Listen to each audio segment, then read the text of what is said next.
Hey les bambins, j'espère que vous allez bien, en tout cas moi ça va nickel.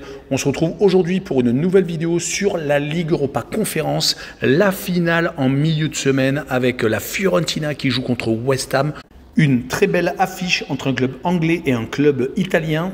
Mais avant d'attaquer cette analyse, n'hésitez pas à venir nous rejoindre sur le site VIP et les réseaux sociaux, tout est à l'écran et en description. Également, n'oubliez pas les petits commentaires, la critique positive ou négative. Également, mettez vos pronostics, n'oubliez pas le petit pouce qui va bien pour faire monter la vidéo le plus haut possible et surtout abonnez-vous, on est au-delà des 13 800, c'est exceptionnel.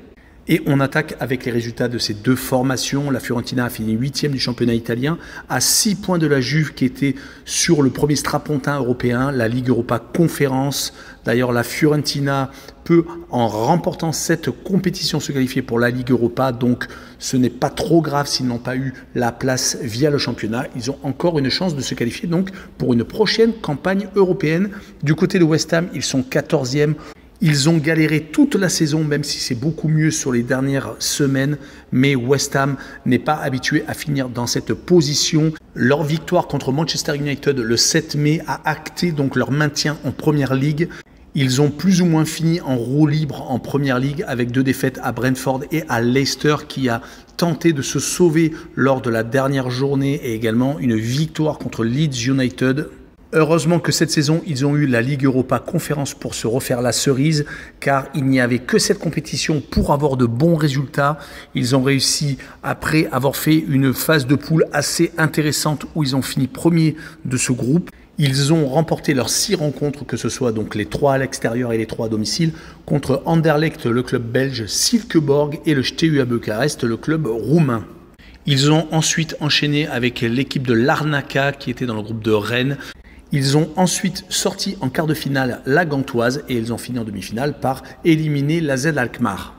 Ils se retrouvent donc dans une dynamique assez intéressante sur les 5 derniers matchs, toutes compétitions confondues, 3 victoires et seulement 2 défaites, toutes à l'extérieur, mais ils seront franchement beaucoup plus motivés lors de cette finale contre la Fiorentina qui, comme je vous l'ai dit un peu plus tôt, a fini 8e du championnat italien. Ils ont malheureusement été beaucoup trop irréguliers pour espérer un peu plus haut au classement. Ils ont eu une embellie lors des mois de février et de mars, ce qui leur a permis donc de remonter au classement. Ils ont eu quelques belles victoires comme celle contre le Milan AC, contre la Roma et des matchs nuls contre l'Atalanta de Bergame à la maison. N'oublions également pas, fin janvier, un match nul à la Lazio de Rome et le 1er avril, une victoire à l'Inter de Milan. Donc ils sont tout à fait capables de battre n'importe qui. Mais ils viennent de perdre en finale de la Coupe d'Italie contre l'Inter de Milan 2-1 alors qu'ils menaient 1-0. C'était un des objectifs, remporter enfin un titre. Ils ont encore une chance donc contre West Ham. Ils vont essayer de la saisir. Mais leur parcours en Ligue Europa Conférence a vraiment été très impressionnant. Surtout leurs résultats à l'extérieur où ils se sont imposés sans coup férir lors des matchs à élimination directe. Des 4-0 au Sporting Braga, 4-1 à Sivasspor, 4-1 au Lech Poznan, le club polonais, et également une qualification à Bâle, 3-1 après prolongation. Et on notera surtout que dans la dernière ligne droite, ils ont fait 2 victoires et un match nul en Serie A, battant la Roma et Sassuolo à l'extérieur. Mon pronostic sur ce match sera un match nul, 1 but partout, avec les 2 équipes qui marquent, et également le home no bet avec le match nul remboursé 6 victoires de la Fiorentina, avec une cote à 2,03. Voilà, on en a fini avec cette courte vidéo. N'hésitez pas à venir nous rejoindre. Tchou les bambins!